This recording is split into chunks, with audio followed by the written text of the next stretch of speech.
let's hop our way into the movie Hopper, a Pixar movie that released about 2 weeks ago. So I am late to this review, but I just watched it, so here's my little thoughts on it. I was very surprised with this movie. It actually resonated with me very well. The aspect of robotics and the interest in, you know, 3D printing shows a lot in this movie. Honestly, I expected it to be another copy and paste Disney movie fail in the box office type thing. Elemental. To summarize the movie real quick, our main characters are Mabel, Jeremy, and George. Mabel grows up with mainly her grandma after not receiving as much attention from her parents about her obsession with animals and the environment. Her grandma happens to be obsessed with it as well, so they both bond over a lake that they sat at to symbolize relaxation and release of anger. They grow up pretty much together, and her grandma ends up dying, and Mabel just foresees to protect. Sorry about that. There's a wasp in my room. Mabel foresees to protect this lake from anything. So Jerry comes into play. Mabel and Jerry have fought for how many? I don't even know how many years about environmental. Anyways, holy crap. Jeremy's the mayor of this city and wants to build a highway belt around to save 4 minutes of traffic. This happens to land over the lake that her and her grandma would chill at.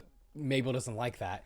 So what she do? Fight. She fights back every time he does a freaking meeting. She fights back every time she sees Jeremy about it. They end up in crazy situations, but Jeremy surprisingly never puts her behind bars. I mean, in scenes, they show her in college, so she is an adult. So you wonder, why isn't she behind bars after committing so many crimes? This movie kind of shows the bond between Jeremy and Mabel. Even though Jeremy's defending his side, it's almost like he's a father figure to Mabel. They fight like it anyways.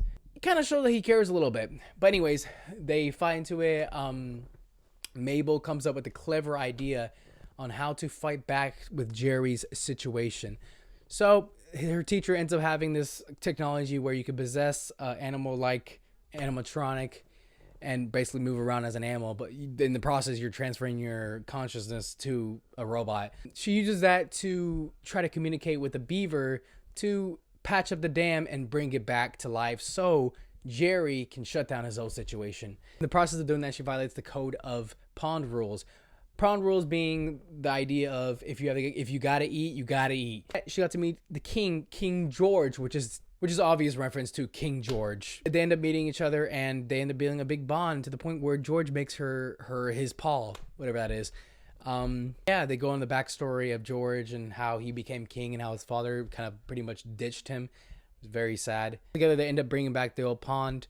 Pretty much Jerry was using these machines or these trees and sending out frequencies that only hurt animal ears. That's what was keeping the animals away.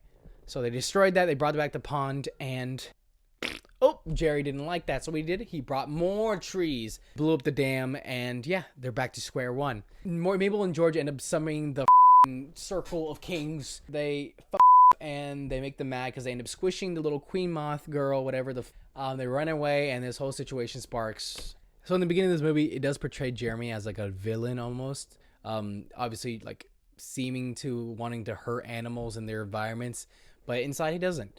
And George mentions that inside of everybody there is a bit of good, and he was right. Jerry is he's not a villain, but it's the position he's playing in. He's as a mayor. As a mayor, you need to bring good to your city, and if you have nothing to offer, then you will of course be impeached or you won't get the role again.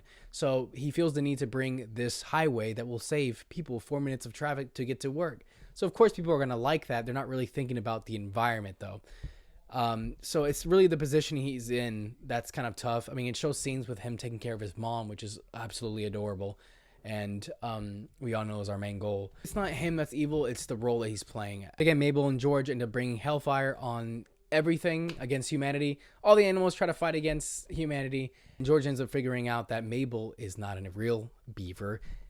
She's in fact an animatronic. So what does he do? He runs away and he sides with the animals. Of course, he's not evil for this. He's just confused. I mean, he's been betrayed. And that to a person he's really trust. So of course, he's gonna react this way.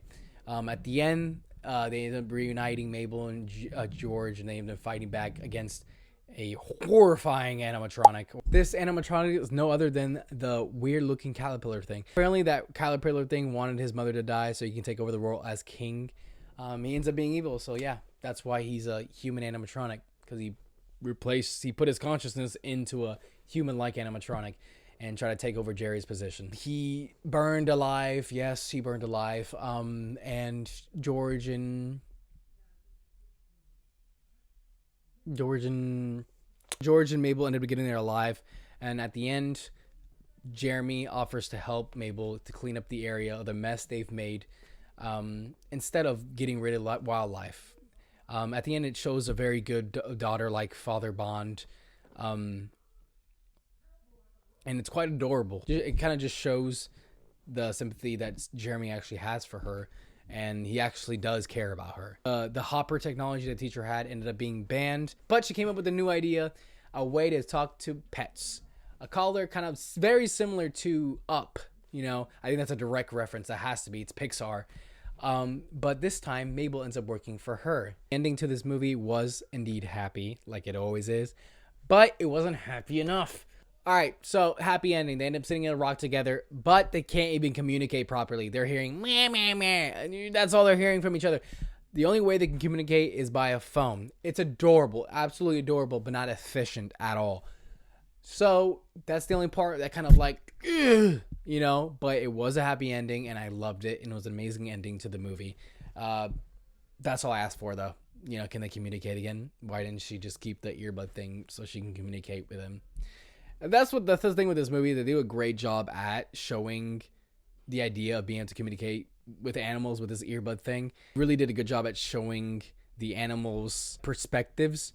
So to a human, they kind of had black beady eyes, but once you put the earbud in and understand them, their eyes kind of go cartoony and they have their own little personality. George, without the earbud, without being able to understand him, he has a little hair and he's balding a little bit and he has the cartoon eyes, but once you take that off, he has beady eyes and he's an adorable little beaver. The scene where freaking Mabel revealed to George that she wasn't a real animal just killed me. The Apex Predator Shark reminded me of the Hungry Shark game. I grew up with the game a lot, so I like the little detail and art. Amazing. And I like the transition from the cartoon eye to the kind of black eye. That was horrifying. If you're looking for a movie that talks about robotics and animals and the environment and society, then watch this movie, watch Hoppers. That's all I have here. If you like this video, like, subscribe, leave a comment if you want more like this.